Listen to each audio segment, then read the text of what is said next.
Yes മകളെ, model എക്സാമിൽ ഒന്നാമത്തെ ചോദ്യമായിട്ടുള്ള ഒരു അരിത്തമെറ്റിക് സീക്വൻസിലെ ടേം ആണോ പദമാണോ എന്നുള്ളൊരു ചോദ്യം വന്നു കഴിഞ്ഞാൽ നമ്മൾ എന്താ ചെയ്യേണ്ടത്? വളരെ ഈസിയാണ്. നമ്മൾ കോമൺ ഡിഫറൻസ് കണ്ടുപിടിക്കണം. ഇവിടുത്തെ കോമൺ ഡിഫറൻസ് എത്രയാണ്? വെറുതെ കോമൺ ഡിഫറൻസ് കണ്ടുപിടിച്ചാൽ മതിയോ? പോരാ. നമ്മൾ അരിത്തമെറ്റിക് സീക്വൻസിൽ ഏതെങ്കിലും ഒരു ടേം എടുക്കുക. ഞാൻ 18 എടുക്കുന്നു. ഏതെങ്കിലും ഒരു ടേമിനെ എടുത്തിട്ട് ആ ടേമിന് നമ്മൾ കോമൺ ഡിഫറൻസ് കൊണ്ട് ഡിവൈഡ് ചെയ്യുന്നു. 8ൽ എത്ര? 3 ഉണ്ടടാ. 8ൽ 3 2 ടൈംസ് ആണ്. 2 × 3 എത്രയാണ്? 6 ആണ്. ബാക്കി റിമൈൻഡർ എത്രയാണ്? 2 ആണ്. റിമൈൻഡർ എത്രയാ? 2 ആണ്. അങ്ങനെയാണെങ്കിൽ നമ്മൾ ചെക്ക് ചെയ്യാൻ പോവാണ്. 25നെ ഡിവൈഡ് ചെയ്യുന്നു. 25ൽ എത്ര 3 ഉണ്ട്? 25ൽ എത്ര 3 ഉണ്ടടാ? 25ൽ 8 3s ആണുള്ളത്. 8 × 3 എന്ന് പറഞ്ഞാൽ 24 ആണ്. ബാക്കി റിമൈൻഡർ 1.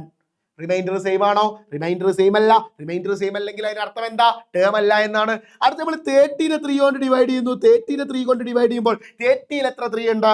10 ടൈംസ് ആണ്. 10 × 3 30 ആണ്. റിമൈൻഡർ 0 ആണ്. റിമൈൻഡർ സെയിം ആണോ? റിമൈൻഡർ സെയിം ആണോ? അല്ല. വീണ്ടും അപ്പൊ നമ്മൾ എന്താക്കുന്നു? അടുത്ത നമ്പറിലേക്ക് പോകുന്നു. 35നെ നമ്മൾ 3 കൊണ്ട് ഡിവൈഡ് ചെയ്യുന്നു. 35ൽ 3ൽ 1 ടൈം 3, ബാക്കി റിമൈൻഡർ 0.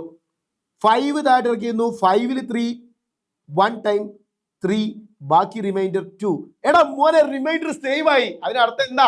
ടേം ആണ് എന്നാണ്. സോ ഇവിടുത്തെ കറക്റ്റ് ആൻസർ ഏതാണ്? ഓപ്ഷൻ സി ആണ് കറക്റ്റ് ആൻസർ.